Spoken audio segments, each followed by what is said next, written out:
Alhamdulillah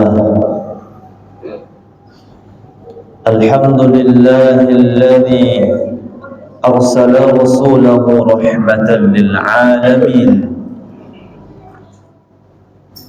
Ashhadu an la ilaha illallah wahdahu la syarika lah, wa ashhadu anna Muhammadan abduhu wa rasuluhu la nabiyya wa la rasula ba'dah. Allahumma salli wa sallim wa barik ala sayyidina Muhammad wa ala ali sayyidina Muhammad. Wa qala Allah ta'ala fil Qur'anil Karim wa huwa asdaqul qailin, ya ayyuhalladzina amanu taqullaha haqqa tuqatih wa la tamutunna illa wa antum muslimun.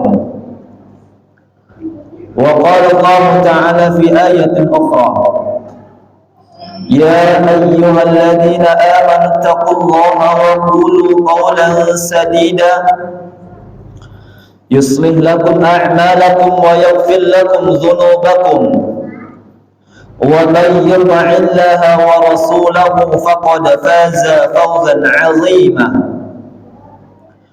Ibadallah, usikum wa nafsi bitaqwallah wa ta'atihi faqad fazal muttaqun. Ma'asyiral muslimin jamaah salat Jumat rahimakumullah. Pernah suatu ketika Rasulullah sallallahu alaihi wasallam memasuki dan melewati sebuah pasar bersama para sahabatnya. Kemudian Rasul di tengah-tengah pasar melihat seekor anak kambing yang sudah menjadi bangkai dan telinganya terpotong. Saat itu pula Rasul mendekati anak kambing yang sudah menjadi bangkai itu dan mengangkat anak kambing itu seraya berkata kepada para penghuni pasar dan penduduk pasar. Apa yang disampaikan oleh Rasulullah? Ayyukum yuhibbu anna hadha lahu bidirham. Wahai para penduduk pasar, adakah di antara kalian yang ingin memiliki seekor anak kambing yang sudah menjadi bangkai ini dengan harga 1 dirham saja? Kemudian para penduduk pasar menjawab pertanyaan Rasul.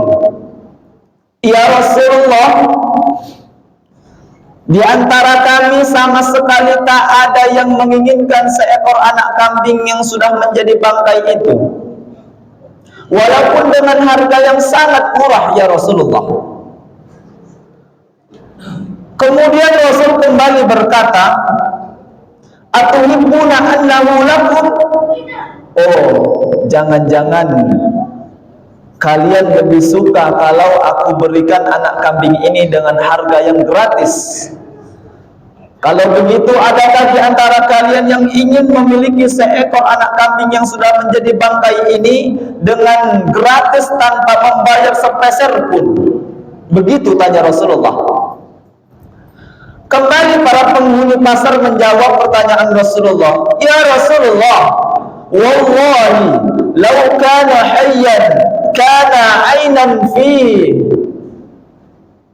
Ya Rasulullah, demi Allah, seandainya anak kambing ini pun hidup, kami sama sekali tak menginginkannya, karena bagi kami anak kambing ini tak sedikit pun memberikan keuntungan.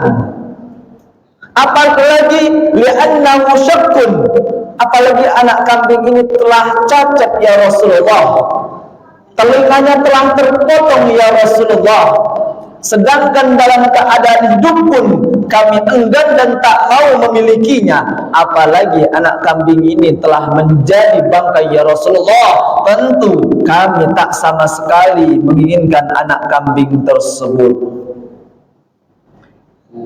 Mendengar hal ini, Rasulullah SAW tegas menyampaikan kepada penduduk pasar dan para sahabatnya.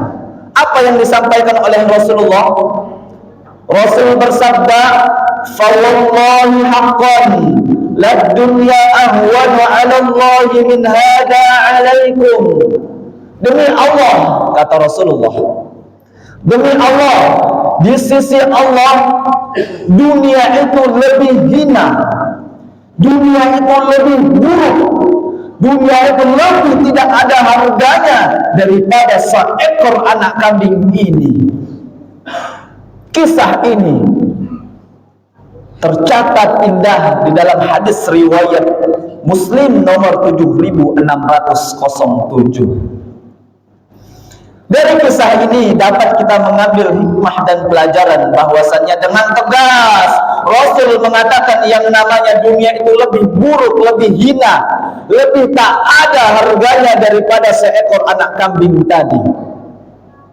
Namun sayang beribu sayang jamaah salat Jumat rahimakumullah, betapa banyak hari ini faktanya manusia di antara kita justru memperebutkan kenikmatan dunia yang harganya tak lebih baik daripada seekor anak kambing yang disebut oleh Rasul tadi. Bagaimana tidak, mari kita lihat kenyataannya yang terjadi. Betapa banyak hari ini manusia yang menghalalkan segala macam cara. Bahkan banyak kita temukan manusia rela berseteru, rela bermusuhan, rela bercekcokan dengan pasangan hidupnya, dengan saudaranya, dengan keluarganya, dengan sanak saudaranya, dengan sanak kerabatnya, hanya untuk meraih jabatan, kekuasaan, kekayaan, rela bermusuhan dengan saudaranya sendiri hanya untuk glamoritas dunia. Tak hanya itu, di tengah-tengah kehidupan sosial masyarakat hari ini, menjelang pemilu raya, menjelang pesta demokrasi, mari kita lihat betapa banyak tim sukses, tim-tim khusus yang mereka saling menjatuhkan, saling mencari kesalahan satu sama lain. Mereka saling menghujat, saling menfitnah, saling caci memaki lawan politiknya. Bahkan tidak sedikit di antara mereka yang berani melakukan berbagai macam cara terlarang. Semisal mereka berani melakukan money politik, sogok menyogok hanya untuk meraih keuntungan suara nanti ketika pesta demokrasi 14 Februari. Tentu apa yang mereka lakukan ini, apa yang mereka kejar itu tidak lebih berharga. Apa yang mereka perjuangkan itu dengan cara yang salah, dengan cara yang haram, itu tak lebih berharga daripada seekor anak kambing yang sudah menjadi bangkai yang disebut oleh Rasul tadi. Oleh karena itu, melalui mimbar yang mulia ini, khatib berwasiat dan berpesan pada diri khatib pribadi dan kepada para jamaah sekalian, wabil khusus kepada tim-tim khusus, tim-tim sukses, jangan terbuai dengan secuil kenikmatan dunia. Jangan berani-beraninya melakukan berbagai macam cara terlarang, berbagai macam cara yang diharamkan hanya untuk kepentingan dunia. Ingat, yang namanya dunia ini bukan tempat kenikmatan. Ingat, Nabi Adam alaihissalam diturunkan ke dunia bukan dalam rangka memberikan sebuah kenikmatan, bukan. Nabi Adam alaihissalam diturunkan ke dunia dalam rangka menghukum Nabi Allah Adam atas kelalaiannya akan perintah Allah Subhanahu wa ta'ala. Sekali lagi, khatib menyampaikan wasiat, menyampaikan pesan cinta, pesan sayang kepada kaum muslimin dan muslimat, kepada orang-orang yang memiliki iman, terlebih menjelang pesta demokrasi ini. Mari sama-sama kita buka mata, Mari kita buka hati, mari kita buka pikiran kita. Ingat, innas sam'a, sesungguhnya pendengaran, wal basar, penglihatan, wal fu'ad, hati dan pikiran kita, kullu ulaika kana anhu mas'ula, semuanya akan dimintai pertanggungjawaban di hadapan Allah Subhanahu wa ta'ala. Jangan sampai kita salah dalam memilih pemimpin. Ketika kita memilih pemimpin, pakai mata kita, pakai hati kita, pakai pikiran kita, jernihkan semuanya. Jangan kita memilih pemimpin hanya karena satu suku. Oh, ini satu suku dengan saya harus pilih pemimpin ini. Jangan memilih pemimpin hanya karena sekampung. Ini satu tempat dengan saya, ini sedaerah dengan saya, ini satu tempat tinggal dengan saya. Jangan. Tapi lagi dan lagi, pesan cinta dan sayang, pilihlah dengan hati, mata dan pikiran kita. Layakkah mereka itu dipilih? Dan yang paling penting, jangan pilih pemimpin hanya karena separtai. Jangan.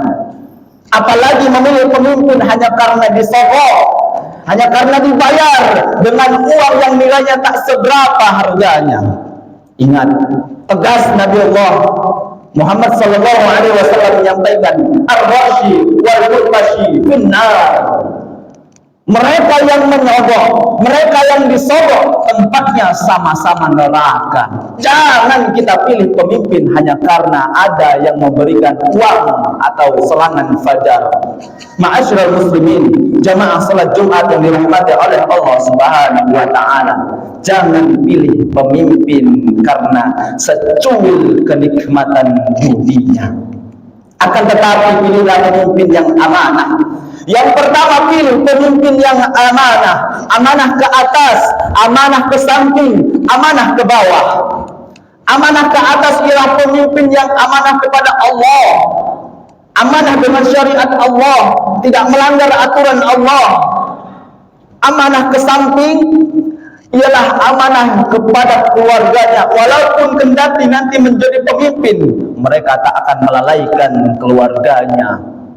Yang penting amanah ke bawah. Inilah pemimpin yang kita cari.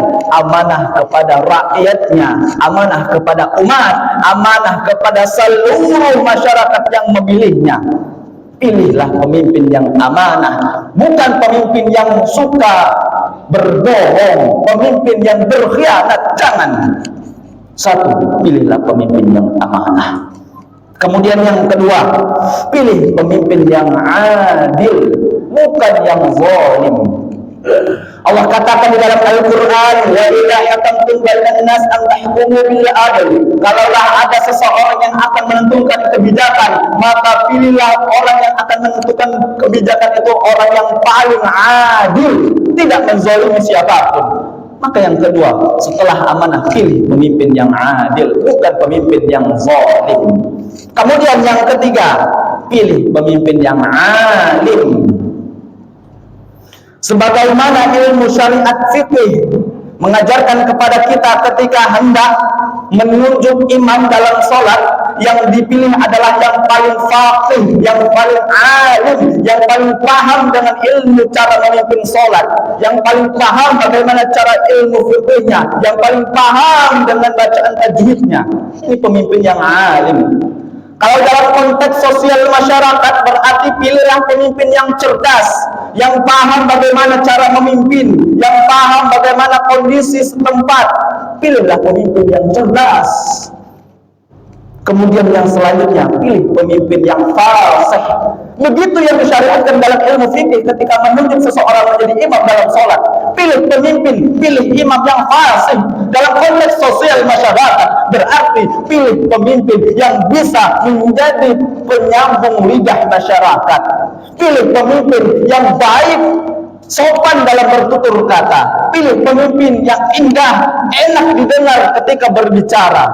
Pilih pemimpin yang ketika berbicara mampu menenangkan, dan isi dari kata-katanya berisi ide dan gagasan, bukan hanya fiksi. Pilih pemimpin model seperti ini. Kemudian yang kelima, pilih pemimpin yang paling bertakwa kepada Allah Subhanahu wa taala. Salah satu indikator pemimpin yang bertakwa kepada Allah Subhanahu wa taala ialah mereka yang dengan mudahnya melangkahkan kakinya ke masjid, ialah mereka yang dengan mudahnya melangkah kakinya menuju ke masjid, mendatangi masjid untuk menyapa jamaah masjid. Pilihlah pemimpin yang seperti ini, yang dekat dengan masjid. Tentu kalau mereka dekat dengan masjid, mereka paham dengan jamaahnya, mereka tahu dengan ilmu agama, dan mereka tahu batasan-batasan yang sudah diatur oleh agama. Pilihlah pemimpin yang amanah, kemudian yang adil, yang alim, yang fasih, dan yang paling bertakwa. Itulah Islam mengajarkan kita, memberikan rambu-rambu kepada kita untuk memilih pemimpin. Terakhir, khatib berwasiat takwa. Khatib menyampaikan pesan, jangan sampai umat Islam tak memberikan hak suaranya, tak menggunakan hak suaranya. Gunakan hak suaranya nanti tanggal 14 Februari dengan sebaik-baiknya.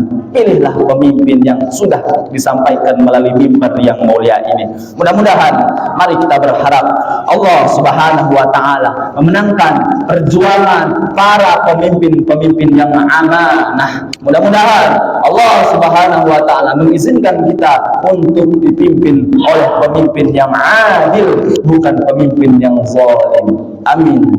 Amin. Amin ya rabbal alamin.